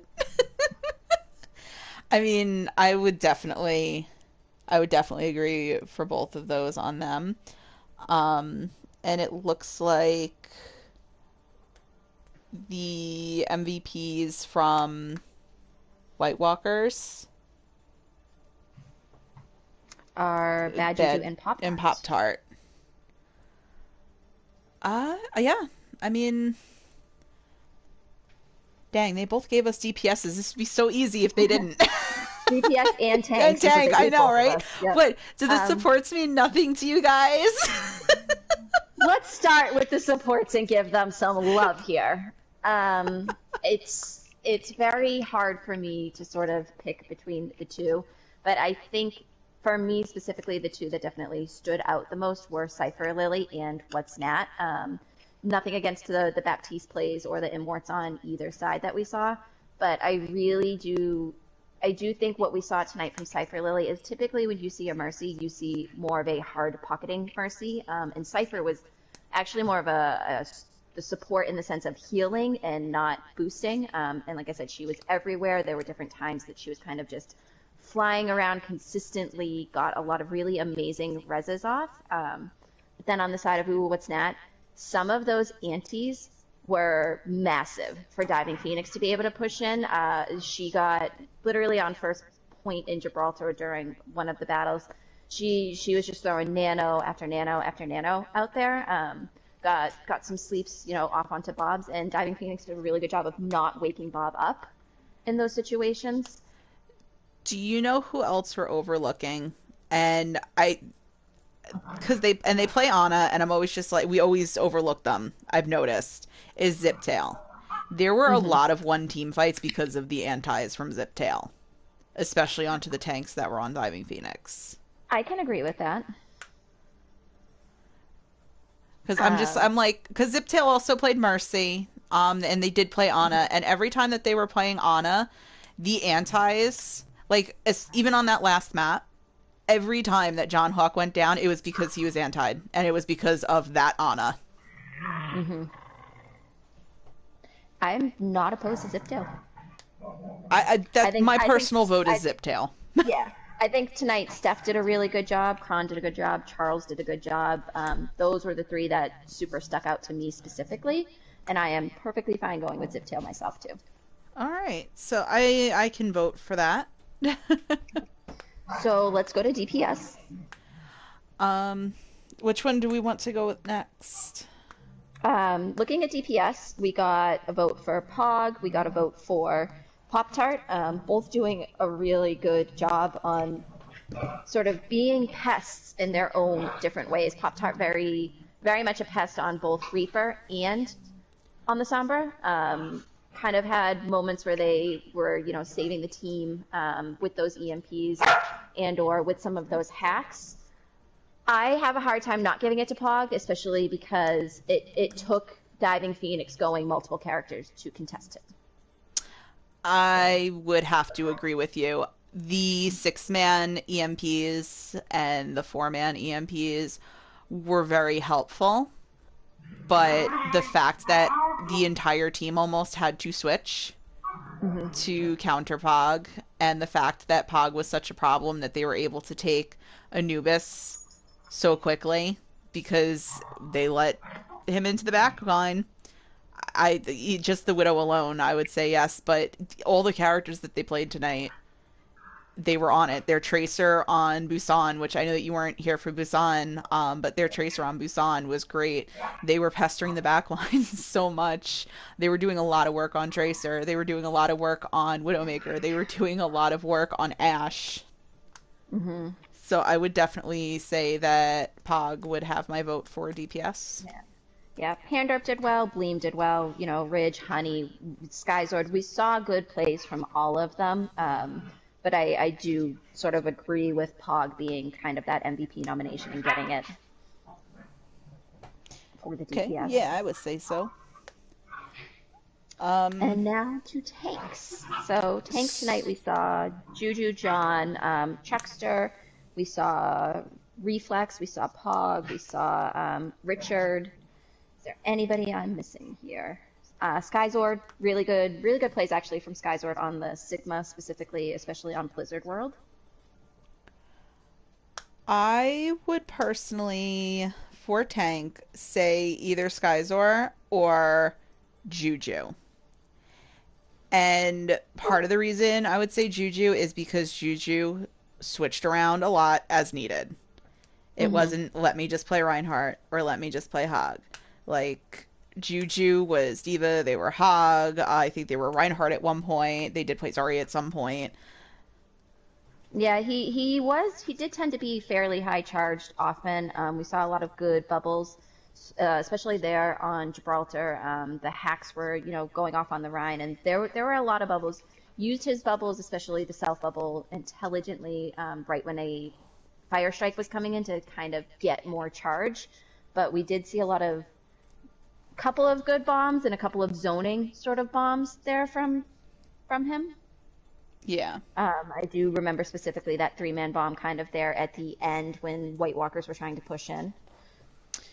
Yes, that was got one pick out of each roll, so that did huge. So I could go for Skyzord. I think he did a really good job. Built up the fluxes almost immediately, was really good at rotating his shield. I think Richard also did a good job. The two tanks play very aggressively and know how to sort of ping pong and balance with each other. But I do think I'm personally in favor of Juju. I'm sorry, in favor of who? Juju? Yes. Yes, I would agree with Juju. Okay, so it does look like we want to do interviews. So Chuckster and Nat are going to be for Diving Phoenix, and we can bring them on first. Okay, would you be able to invite them to the group so I can get the information in for the match and the MVPs? Yep, I'll get them both an invite right now. I gotta move my keyboard out of my PlayStation.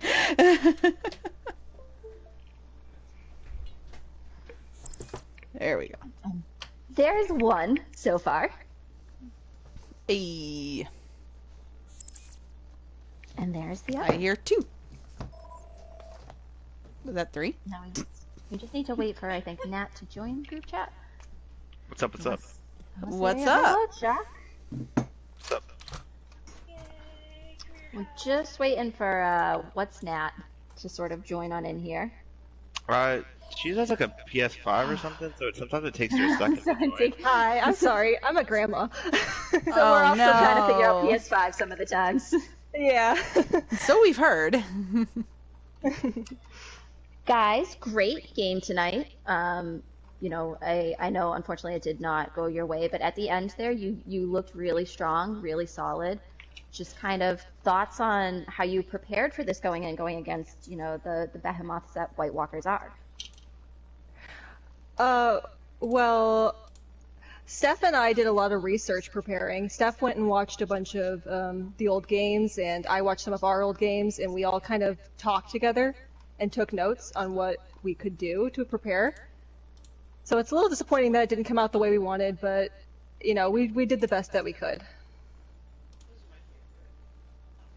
Yeah, going into thank you, Nat, for that. So, and going into especially a game versus a team that's lost, I believe it's still they've only lost 5 maps, I think now, since we took that one map. They've lost like what 5 maps in the entire season.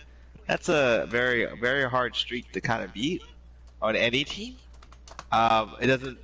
So to beat that momentum at all, like even by a map, is I know maybe there might have been some lineup differences towards that last map, but like in general, I mean that's still very hard to do. So I am very proud of my team tonight, still being able to pull out that last map win. Because I mean, like honestly, when you're on the bubble like we are, like it's every map counts. So it doesn't matter if it's 1, doesn't matter if it's like 2. It's just a matter of the map win. So what I'm proud most about, like, of our team, overall this season is that, I mean, a lot of teams have gone through a lot of things, but like, especially Diamond Phoenix, we've had like a especially tumultuous season as well, so that we're able to pull it through and still pull out like a good, like, putting that effort in to this map. I mean, that's what matters. Yeah, White Walkers were on an almost 20-win map streak there, without having dropped one, and you guys just sort of ripped that away from them there. Oh, yay. I didn't know that. Yeah, they were on a crazy map. Not crazy because obviously they put in the work, but like a very like accomplished map wins. So Yeah, well, that's something to be proud of. Yeah, you guys definitely don't have anything to sort of hang your heads about or anything like that. Oh, thank you. and yeah, especially that I don't think you were here yet, Jibba. That map 1 was very very close to tonight. It was 99 to times. It was 99 and the clutch came in and Yeah. Who on your guys' team do you really think was putting in? I mean, everyone, as a team as a whole, you always put in a lot of work, but who do you guys think specifically on your team was really putting in a lot of work, or what sort of duos kind of were helping each other out a lot? Do you want to start this first, Nat, or? I can. I think that Juju and John worked really well together today, and the callouts were really good there. And I think our tank line in general was putting in a lot of work today, regardless of how maybe some people were feeling with the way their days went. They still showed up and did the best that they can. So I have to say I'm very proud of them. And our DPS line too, I think, was putting in 110% as well. And that's, to all the duos. I can't really say, one or the other.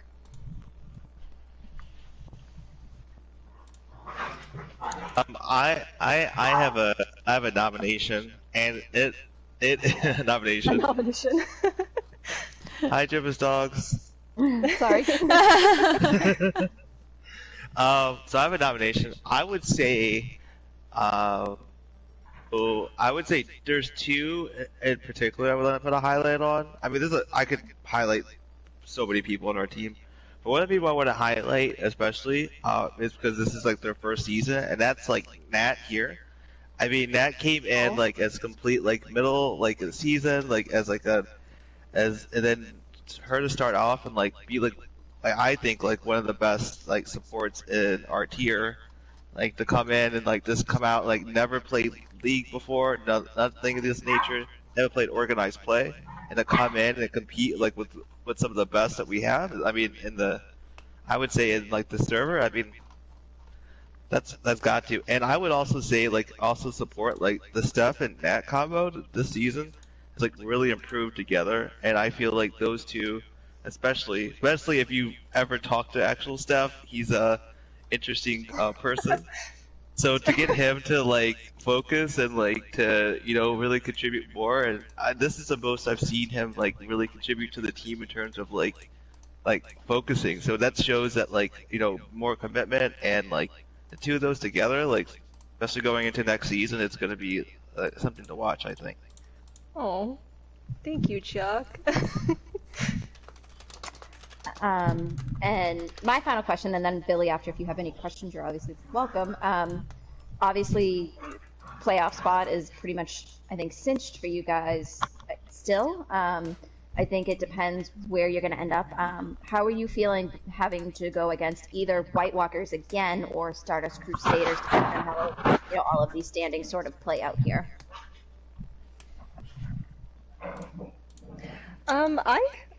I think we're obviously a little nervous, but I think if we do get to go against them again, we will be able to look at the games that we have against them and see what we did wrong and improve on it. Mm-hmm. And I definitely don't think we'll be someone to underestimate against them again. The only thing I would add to that is that if we do face, both teams were very tough fights. The SDs we've had, we knew coming into this season, looking at how the lineups, how the Overwatch gods bestowed upon us the maps. So we kind of knew okay, the back half of our season was going to be a ride. So we kind of prepared ourselves. We tried to talk as much to the rest of the team, preparing them as well. So in terms of playoffs, we are a little nervous about if we do make it into there, then the teams we may face. But we've been kind of prepared for this the whole season. We've been talking about it. It's not something that's not been absent from us. So, you put in the work, you get the chocolate. Is that a saying? I don't know if that's actually a saying, but if you really like chocolate, then I guess that's a thing. I'm not sure about that one. If that works as a reinforcer for you. Well, like they say, everything's bigger than Texas, right? Having a tough lineup near the back end, yeah, it's a little intimidating, but also it's always really good prep, and at that point, teams are pretty developed and able to sort of come together there. And you guys, it looks like that's exactly what you guys are doing, and how you guys are prepared. Thank you.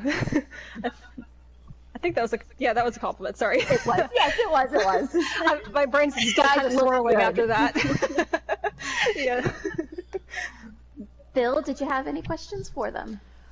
Not really. You kind of asked them everything that was pertinent. I'm just here.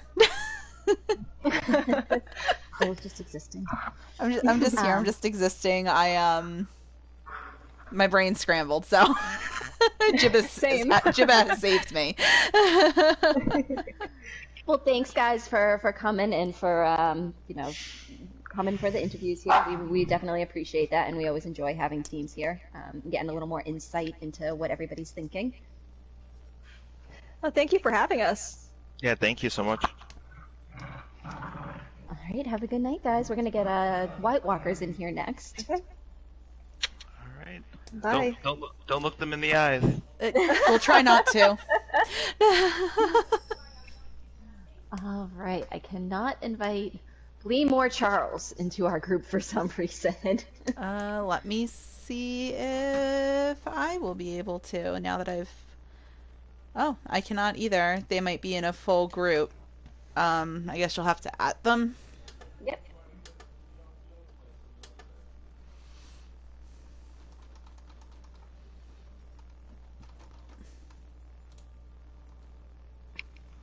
Oh. It's like, did my computer just implode on me? There is Hello? one. Hello. Hello. Lee. There's How are two. you? And there's two. The ever-loving Charles. Of course. Guys, congratulations on your win tonight, and I think that secures first for you, if I'm Yeah. correct. I mean, it might as well be last. We didn't get to sweep. Okay. So I run the White Walkers Twitter, and I draft all the tweets Oh, the no. night before. And I was like, I'm hopeful. I'm hopeful. And I drafted that we end the regular season with a plus 36 map differential, and I had to delete that draft, and I'm really sad. I'm currently writing a new one. You did unfortunately drop the map and lose your win streak there, but you know, you got to feel like it takes a little pressure off going into playoffs now. Not really. No? Not really, honestly. I'm just a little bit sad that we lost a match. We were like, I don't know, like I know we won, and I know like regular season is over, but we all jumped into like party afterwards, and we were all pretty boomed. We were all just like, guys, what did come, bro? Like, it doesn't like yeah, no, we're not It's happy definitely with a it. pride thing a little bit sometimes. Right. And it's But not like it's also, not like an like- actual boom. It's like But- we recognize we won, and that's a big like overall good That's thing. cool But or whatever, this but- no. I think overall it's a happy moment because we won, right? But there's just like a little bit like of a Well, It I just mean, felt it, like it kind of we teaches don't underestimate your opponent, right? I don't For think it was sure, for under. sure. It just felt like we threw, and like our. It honestly did. That like we played like 60% of our like best ability, right? Like if you like compare it to like our Anubis performance, come on, that's not the same team that went out there. So Blizzard we'll World clean up. We'll clean up our playoffs. No map 4s for us to throw. So GG's. But yeah, we won or whatever. uh I'm so sad. How were your comms tonight? You guys looked really, especially like you said, Blizzard World, Anubis. You guys looked really cohesive, really smooth. Looks like there was a lot of proper sort of target focusing. Were they chaotic comms? Were you guys calm? Targeted. We find a balance, right, Bleem? Yeah, well, It's a bit of between both. rounds, Richard, the hard, who was playing main tank at the time, was like, guys, our dive is really clean tonight, and I think that came down to just like, obviously like playing well individually, but our comms were like pretty like good. Like before we went into Temple of Anubis, I was like, Richard, how are you gonna roll out on ball here? And then he said, oh, I'm gonna go here, and then I said, okay, as Tracer, I'm gonna go on the right side, and then we can set up and dive together, and stuff like that. Planning, and then even in the mid-fight, just echoing calls and listening to each other is really helpful. And I think I wasn't on map for it, but I think that's some of what we missed from what I heard in the party chat afterwards when they were talking about it. Is just like not really listening to our supports and that type of thing that kind of made us lose that one. I think as far as the comms go, what's really helpful is that we kind of like all have our own little jobs to do. So for example, like Richard playing a lot of the main tank, motor mouth kind of guy, like calls a lot of the pathing and how to engage. Bleem's a good ult tracker and like usually calls like more like macro stuff. So they'll call out, hey, like there's Arya like overextend, so next push, like after personal, we jump on them. Like Bleem will see the brain stuff, the big brain stuff. His brain very large and wrinkly, and Zip's like the concerned mom in the back, always seeing, oh, Tracer behind, guys, be careful. She's just always a little stressed that we're going and running and like doing crazy things, and like and I'm the hype man that keeps the energy moving, keeps the momentum flowing, and we all have our little roles that we fit in. And as far as like specifically today, Anubis specifically, our target calls were impeccable. Yeah, either Richard or Bleem, like they dink someone, they call them Mercy low, and then everybody echoes Mercy, Mercy, Mercy, and then you kill the Mercy. When you're all in sync and when you're all in the flow state, Overwatch is a pretty straightforward game. Pew pew, and then you get the dub. So no, comms are really good today. We all came into this super fired up and like in a super good place.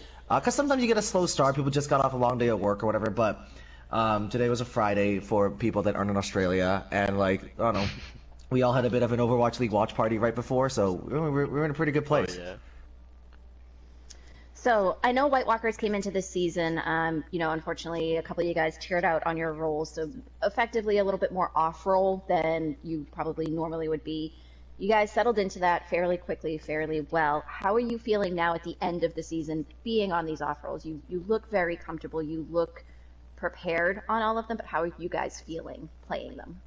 I think a big part is that the fundamental parts of what made us work before are still there. So our ability to like review, our ability to get good and give each other feedback, and our ability to make just have a brain and be smart.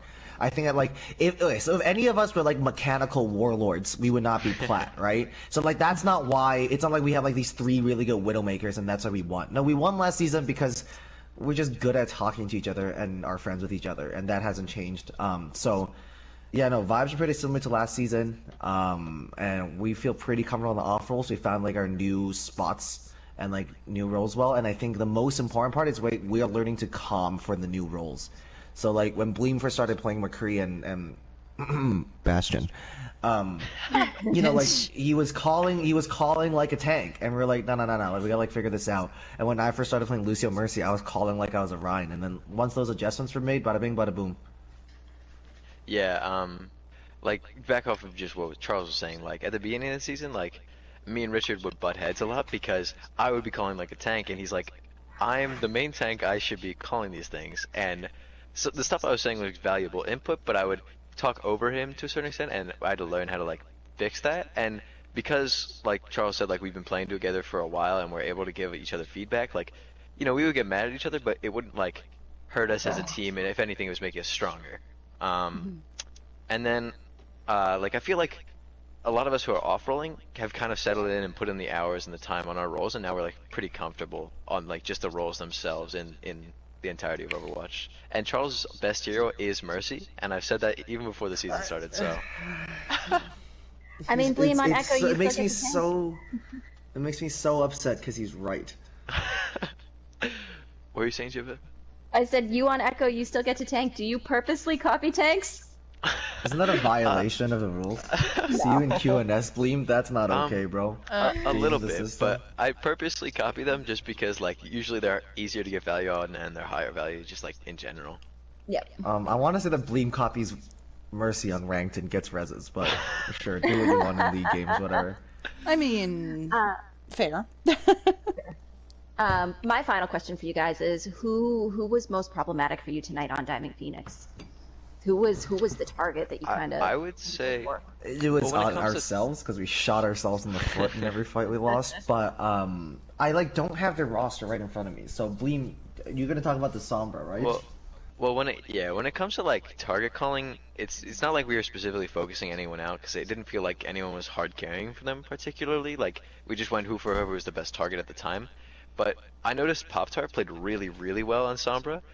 Besides the one time I may or may not have canceled their AMP, but But who's counting? You I did, remember but on it's Gibraltar- not about who canceled it, right? Even though Bleem did, and it's not about whether or not it was canceled at all, which Bleem definitely did. It's just maybe it was canceled and it was Bleem, but it doesn't matter.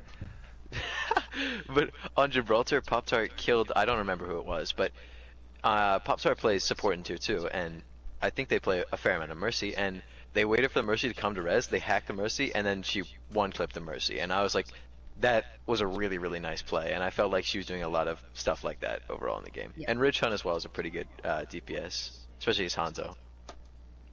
Yeah, for me it was Pop-Tart as well. That was like the standout person that I was like, oh, they're staying in fights a little longer than they should, and they're being able to get a little more value than they should. But like Bleem said, I think the moment you adjust your game plan to like, oh, let's hard counter this person, right? It's not the first time that Diving Phoenix have had like pop-off players that were like, oh, okay, Honey Biscuits famously terrorized us last season, and we were just like, and like I adjusted specifically to play against them, and then we got rolled. And I think the most important thing is to just trust each other, trust yourselves. We're good at what we do. Let's just do what we do best. It's not really about adjusting too much to a specific game plan. You just be smart, have a big brain. It's adjusting easy your peasy. own team's problems versus Exactly. adjusting against a player. Exactly. At our level, it's just if you don't make mistakes, you win. It's that simple because we're not good at this game. Whoever we can. And I feel like there are certain times where it's acceptable to make swaps like that. Like if an opposing team has like a especially hit scan where they're just like kind of dominating you, you might have to swap your comp, especially like for example swap brawl to dive or something to prevent that. But it just felt like it was working most of the time, and so if we could just continue to find the opportunities where they were presented to us, it was it worked out. Yeah. We don't need to play against Panderf anymore, so Yeah. all good. We have the monopoly on hit scan players. Well, that's all I have. Billy, if you have anything for them. I don't actually. I was gonna ask Oh, about God. the same thing that you did with the I love which player. questions, please. Go to Q&S then if you love questions. Yes! Oh, I got permission. Let's go. No, you do not have permission. We're just gonna let him talk about himself for the next 10 minutes. Answer all of his own questions. Yeah. Right. Really, really great game tonight by both of you guys. Looking forward to seeing you guys in the playoffs and kind of seeing what you do there and just how far you guys do get to go. I know the goal is obviously always win, be first, but and run that back. But really looking forward. Winning is so fun. Hard vouch. If anybody else wants to give it a whirl, highly recommend. Yeah, winning puts you on a cloud and you just have a great day. So if you guys want to give it a try, be my guest. Winning's really cool. Couldn't recommend it more. I'm not on a team till next season, so let's hope. I'm hoping. Hey, you had to solo cast. That's a dub in itself. Yeah, for Billy sure. for MVP tonight for Thank you, carrying Billy, for first half. showing up. The solo cast life is not easy. Trust me, I would know. So Yeah. thanks for showing And up. running Thanks the for doing lobby your for the job. first time there. Right. Yeah, Some people thanks were for like, choosing- I've never run why? a custom game ever. Right. People on our team at some points were like, or especially early on, were like, oh, why is Mass Chat not open, or why is it going so slow? And we're like, I mean, we only have one person, so like, we'll take it as it comes. Let's And take a breather. Yeah. appreciate that we Really, have anyone. Billy did a great Exactly. job holding on until Agreed. I Shout got out home Jibba, from like home. yeeting herself home to get here on time Yeah. as well. Jibba just immediately just crashed in and said, "I'm here." She was yeeting her. It snowed in Boston too, so Jibba was today. driving on some powder. Charles, I Nah, love how you Damn, know that. Jibba. I live in no Boston, powder. Bleem. My 200 Australia ping is artificial. I VPN to Australia so I can play on high ping, but I still live in Boston. It was rain at that point, and I live very close to work, so it was no problem at all to get home Oh, for Bill. okay. Well, I'm glad that you were able to come in and commentate with me because it was lonely here. But thanks guys for coming. I think we're gonna end kind of stream on that point. I yes. know I don't think we super stopped super hard announced it, but tank tonight we did give to Bad Juju. DPS did go to Pog, sorry Bleem, and support did go to Ziptail, Fair. sorry Charles. But I didn't want everybody, it actually. Everybody played really well on both teams, and you guys definitely a lot of people were in contention for MVPs. So Yeah, in party we were talking about it, and although this isn't exactly how it turned out, but we said I think it's going to be 3 people from our team, but could not say who it was going to be Yeah. because we just all played well, and It especially was. It was their like teams team. did as It was. well. It felt like team diff. It wasn't like a pop up thing. We just all did our job. So Right. I Yeah. feel like anybody, first 3 maps at anybody least. for the first 3. I don't. Bleem. Like, oh my goodness. Now Team I'm dipped the tilted. other way for the last map. Hey. Sometimes you got to get out there and pretend and role play as a silver player. Jiva, can we hear your outro? Are you gonna hit us with a big outro Oh shit. to end the stream? wow, put me on the spot Yeah, here. like recap the evening, right? Classic caster stuff. Let's recap the evening. White Walkers versus Diving Phoenix. Their final game before playoffs here for the season kind of come into play. White Walkers won 3-1 against Diving Phoenix. Our MVPs for the night were Bad Juju on tank, aka Pog on DPS, and Ziptail on support. Chat, we really appreciate you guys coming and showing up. Everybody, we appreciated your interviews tonight. Look forward to more amazing play from our Overwatch Oasis teams. And on that note, we are... On that note, I will be ending it.